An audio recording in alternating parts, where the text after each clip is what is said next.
What is going on, you guys? Welcome to my full card breakdown for UFC Paris this weekend. We got a great main event, very typical Paris card where it's filled with untrustworthy fighters from top to bottom, but I think I found some good spots. I like my lock of the week this week. Should be a really fun card, but let's get right into it. First up, let's do a recap. So last week I was unable to finish my full card breakdown in time. I was extremely busy and had something very last minute come up. Unfortunately, last week was not how we wanted to go. The parlay lock of the week was Rong Zhu, Aljo, and Ming Yang. That Aljo fight was just a little bit too clean and dominant. I knew Ming Yang was about to drop a fucking nuke on us. I could just feel it in my soul. That's the way she goes though sometimes. You can't win it every week. That's the point of this lock of the week, is to treat it like an index fund. If you're new here, the point of this lock of the week is to place the same amount of money every week. And long term, you'll be guaranteed to be profitable. So this past week, that loss brings me down from 72% ROI to 69.21%. Parlays like the last few weeks with Vallejos and Ribovic, Anthony Hernandez and Edwards, Carlos Prates and Chimaev. That's the level of dominance that I'm looking for when I place this parlay. It's not just about the ROI, the record. I want it to be as stress-free as possible for you guys. Unfortunately, we didn't get that this past week. You live and you learn though. Even if someone can land the heaviest leg kicks you've ever seen, doesn't mean that they can eat leg kicks. For the parlay lock of the week this week, it's going to be much different than anything I've done before. This is a horrible card for betting favorites. I do not trust a lot of these guys on this card. It's one of the rare scenarios where I think putting together a 3-leg parlay at higher odds and throwing half a unit is much safer than throwing a full unit on just 2 fighters. One of the fighters I'm very confident in, the same level of confidence that I carry this lock of the week. But the other 2 fighters, I have the same level of confidence and the same level of concern for them. I still feel really good about it, but I feel a hell of a lot better throwing half a unit versus an entire unit on just 2 of these guys. When I calculate the ROI for next week, win or lose, it's going to be for half a unit. You can check out that lock of the week on any of my channels, my Instagram, my TikTok, the shorts on this channel. I will tell you what each of those legs are once I get to them in this breakdown. But yeah, enough rambling, let's get into this breakdown. First fight of the night, we got Shauna Bannon versus Sam Hughes. These odds seem really wide. I don't think very highly of either of these fighters. Sam Hughes definitely has more experience, definitely more grit, but she's never been a favorite in her entire career, and now she's over a 3-1 favorite. I think it's crazy taking those odds on someone who has a negative striking differential and wins pretty much all their fights by outgritting their opponents. I don't think either of these women are very good. I would say the over 2.5 is safe, but honestly, at 5-1 odds, and Shauna Bannon got dropped by Pooja Tamar pretty bad in her fight, I think you should stay away from this fight entirely. I'm going to go with Sam Hughes just because I think she has a lot more grit and a lot more experience.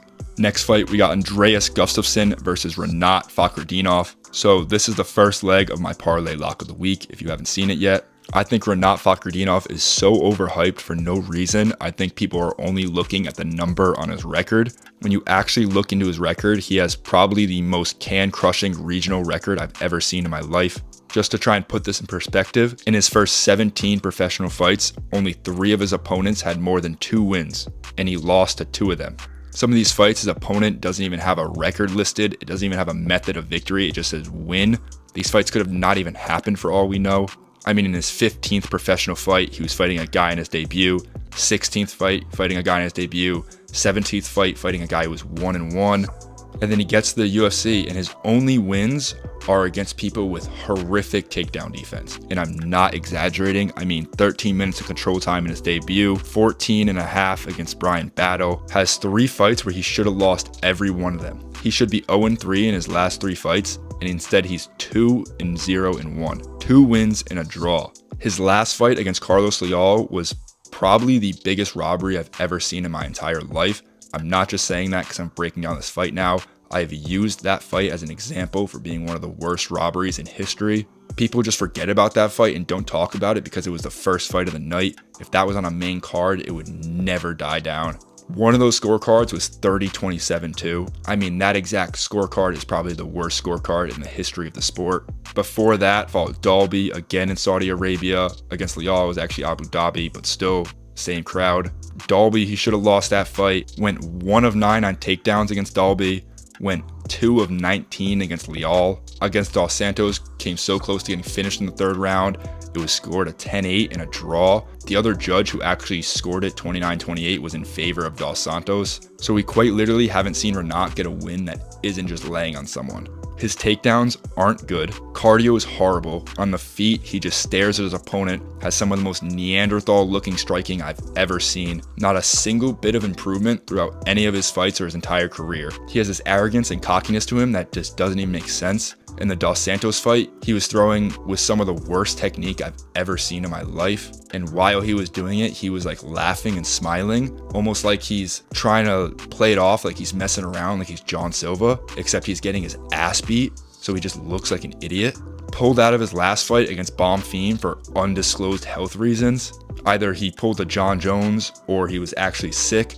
Regardless, I don't think that's a good sign at all, especially when you're already known for having horrible cardio.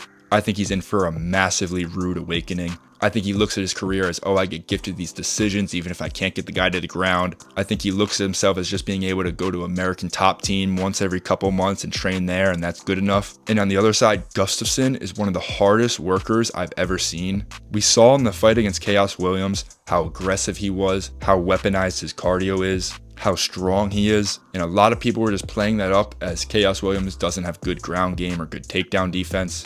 And as I dive deeper into this Gustafsson guy, I don't think it's just a lack of takedown defense. I think he has an ungodly amount of strength that we don't even know about yet.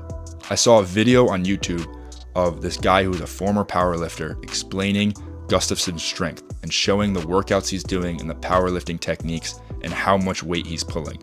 I'm not going to sit here and pretend like I know these numbers. I'm not a power lifter. There are a couple of techniques and moves that I know, like a deadlift and a squat, and you see the weight that he's pulling and it is massive. This video on YouTube does a great job explaining just how strong he is and comparing his numbers to legitimate Olympic level powerlifters. Then you mix that strength from the powerlifting with the Greco-Roman wrestling, which is a style of wrestling where you're using a lot of throws, a lot of slams, a lot of strength involved. On top of that, when you look at his Instagram, Gustafsson's training routine is insane. He posted a video saying his morning routine was 10 5-minute rounds, 50 minutes, 2 main events. He's fighting in a 3-round fight. This guy is crazy. You see him walking with medicine balls that weigh 175 pounds. That's 5 pounds heavier than what they have to weigh in for this fight. I think this is going to be the rudest awakening for Renat. I think he gets absolutely ragdolled. I think his wrestling and his spoon-fed career gets completely exposed this weekend. He has no business even having 1 win in his past 3 fights, never mind 3. Obviously, I have concerns with Gustafsson and his technique on the feet. Renat's technique is probably worse, and you're giving me a guy who needs to lay on someone to win a fight, who has horrible cardio and terrible stand-up, going up against a guy with one of the craziest weaponized gas tanks we've ever seen, training harder than Renat's ever trained in his entire life, and with so much strength, I don't even think the world knows it yet. I didn't know it until I saw that video, but after seeing that video, it really does make sense why he was able to just ragdoll Chaos Williams so easily. I think Renat is in for a rude awakening. I think Gustafsson dominates from start to finish. Give me Andreas Gustafsson either by a late TKO or a dominant decision. Next fight, we got Brad Tavares versus Robert Burchtek. Now, I'm a fan of Brad Tavares. I think he's a very exciting fighter, but at this point in his career, I really think it's taken a downfall. 3 fights ago, I would have said this is Brad Tavares all day, no question. But I think he's one of these fighters who had a very, very quick drop-off. Father Time always wins, but a lot of these guys, their career lasts longer, they have more longevity, maybe they age later. Between the over decade of experience in the UFC octagon, taking a lot of damage throughout his career, I think he's really slowed down a lot. I think the striking and the reaction speed and the timing is just not nearly what it was when he was younger. When he fought Gregory Rodriguez, he looked great in that fight. Fast hands, breaking off the clinch, landing clean counters. And then only 6 months later when he fought Young Park, just couldn't handle the pressure at all. Much slower, reaction time wasn't there, not nearly as much pop in his shots. I thought it might just be a fluke, but then against Gerald Meerschaert, you would think Brad Tavares would be able to put him away, especially with how GM3 was just recklessly running forward. Not a single point in that fight did Brad Tavares start breaking off, start cutting angles, start landing counters. I just think he's one of these guys who unfortunately had a quick drop off at the end of his career. Berchek isn't a guy I'm high on either. I think he looked horrible against Ihor Potieria. Berchek is what I refer to as a highlight reel fighter. If you were to just watch a highlight reel on this guy, you would think he's nasty. He's got really good hands, powerful, but when you watch the entirety of his fights, the majority of it, he's not looking good. He's looking sloppy, gets hit pretty easily, got dropped bad and knocked out in one of his fights. I'm going to still go with Brad Tavares. I think he's just a better striker, way more experience. Would not surprise me at all if Berchek pulled this off with how much of a decline we've seen in Brad Tavares. But I still have enough faith in Tavares to handle Berchek. I just don't know yet if Berchek is truly UFC level. Next fight, we got Sam Patterson versus Trey Waters. Really weird fight in my opinion. I'm going to go with Trey Waters. I think Sam Patterson's grappling is kind of overrated just because of the guys he's fought. It was really easy to get his past competition to the ground. Trey Waters is definitely going to be the guy with the best takedown defense he's ever fought. If Patterson can't get it to the ground, I don't trust him enough to win on the feet. This is not only going to be the best striker and the best takedown defense he's faced, but Trey Waters is also the same size as Patterson. I think Trey Waters can keep it on the feet. I think he can get his counters going, and I think he could piece up Sam Patterson probably for a decision win. And then we got Marcin Tybura versus Ante D'Elia. Really shocked to hear how high people are on D'Elia. I watch his tape and nothing special I really see about him. I think people see a heavyweight with any sort of remote skill and just immediately assume he's going to be nasty. I get it, it's a shallow division, but Tybura has fought at the top of this division for a long time. Tybura should be able to handle him pretty easily. I'm a little bit worried hearing how high people are on D'Elia, but I don't think this is a very hard matchup for Tybura. Probably gets hurt early like he always does. Even though he's 39, D'Elia's 34. Only fought once each year for the past 3 years. I'm going to go with Tybura. Not the first time he's seen a dangerous prospect before. So give me Tybura to win this, probably by decision. And then we got Umar Sy versus Brenson Ribeiro. Absolute crazy odds. Umar Sy is the epitome of a French fighter. Very talented, very athletic, no grit, couldn't be more untrustworthy. He's still very unproven. He had moments against Young, but the entire fight, it just kind of felt like he was staring at him. And then against Menefield, that is actually all he did. All Menefield did was just stand there and not let him back him down, and Umar Sy had no idea what to do. He only really has a 1-2 and just uses his massive reach to land on guys from distance. Against Dawu Zhang, he was flinching a lot, and Zhang just doesn't have a lot of power. I think it's just because Umar Sy doesn't like getting into brawls. Brenson Ribeiro, another guy you can't really trust, but he's always an underdog, but he's a brawler and aggressive. He's got a really bad chin, but Umar isn't known for knocking guys out. He has a ton of pressure and is always willing to brawl, which is usually really bad for him because of his chin, but in this fight it actually might be good because Umar Sy doesn't like to brawl, not known for knocking guys out. And if he shoots a panic takedown, Ribeiro does have a good guillotine, definitely much better in pure jiu-jitsu. I can't pick Ribeiro. The fight IQ is just not high enough. The chin isn't there.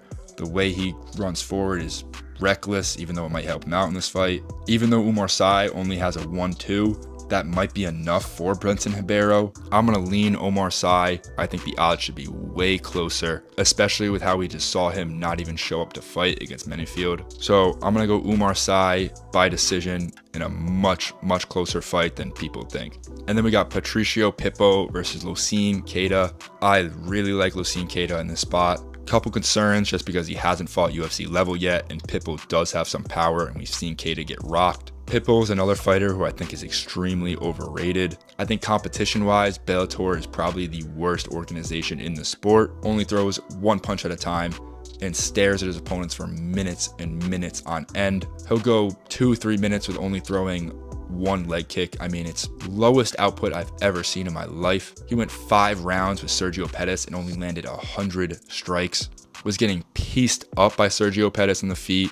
Fight after that against Kennedy, he looked horrible, was losing the fight the entire time until he got the knockout, got dropped by Kennedy at one point. Even though Pitbull has fought twice in the UFC, I still consider him a UFC debut.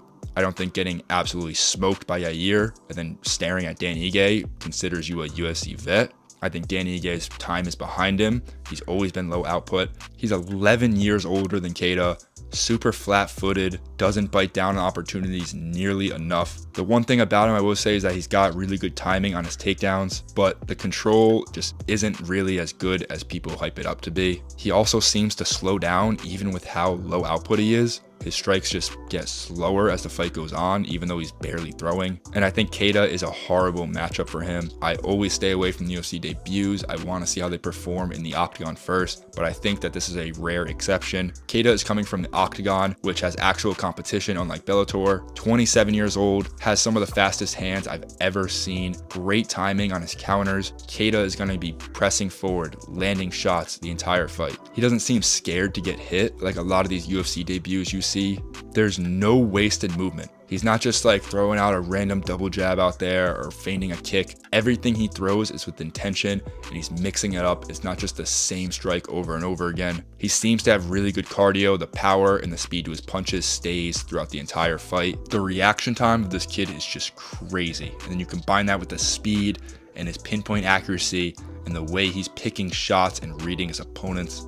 I think this kid has a very promising future, especially with how drastic the improvements are that we're seeing each fight. I think he goes out here and dominates Pitbull. The power of Pitbull is a concern, and then obviously the takedowns, but I think even if Keita gets taken down, he's good enough and creative enough to get back to the feet. And I think the damage on the feet is going to outweigh any control time by a lot. Really like Keita in this matchup. I'm super excited to see him, just watch him fight. So give me Keita by second or third round TKO. Next fight, we got Axel Sola versus Rhys McKee. We got 4 UFC debuts in this card, and 3 of them are favorites. I don't really understand it. I think Rhys McKee should be the favorite in this fight. Axel Sola is a wrestler, got some good takedowns, good elbows in the clinch. He has gotten dropped. His chin seems like it's going to be a problem. Rhys McKee isn't just a normal size welterweight, he's massive. He looks like he should be fighting at 205. I think Rhys McKee is going to be too long and rangy for him. Not a very fast puncher, but I think the range will be good enough to land on Sola before he lands on him. And then we got Balaji Oki versus Mason Jones. Super close fight in my opinion. I don't think Mason Jones looked very good in his last fight. He was getting hit a lot by a very old Jeremy Stephens that was pretty much only coming back because they were fighting in his home state. Balaji Oki hasn't looked as good as we've all expected him to look, but I do think he's a lot faster than Mason Jones, and I think Mason Jones just gets hit too much. I'm going to go with Balaji Oki in this fight. Not confident at all, so give me Balaji Oki to win this fight, probably by decision. And then we got Modestas Bukauskas versus Paul Craig. Even when they're not French, I swear the UFC puts the most untrustworthy, low output fighters on the Paris cards. Modestas Bukauskas has all the skill to beat Paul Craig. I'm going to pick him. I think it's a very similar situation to the Omar Sy fight, where I think a 1-2 from Bukauskas, which is pretty much all he has, I think that is good enough to get rid of Paul Craig. Paul Craig didn't even throw a punch against Caio Borralho. I get it, Caio's level is above Modestas, but I think the easiest way to beat Modestas is by knocking him out, and Paul Craig is not known for that at all. I think at this point in his career, Modestas knows that his chin is completely gone. He definitely fights like it. Moments like when he's fighting Marcin Prachnio. Prachnio is overthrowing like crazy, super tired, and Modestas was just doing a 1-2 the entire fight. Super hesitant. You look back at his career, he's had a lot of knockout losses, and then in that Prachnio fight, it kind of was confirmed to me that is the case because he hurt Prachnio, rushes in. While Prachnio's hurt against the cage, he hits him with a question mark kick on the chin. I get it, Modestas didn't see it coming. It was perfectly placed. How much power is Marcin Prachnio when he's gassed out, hurt, up against the cage, generating with a question mark kick?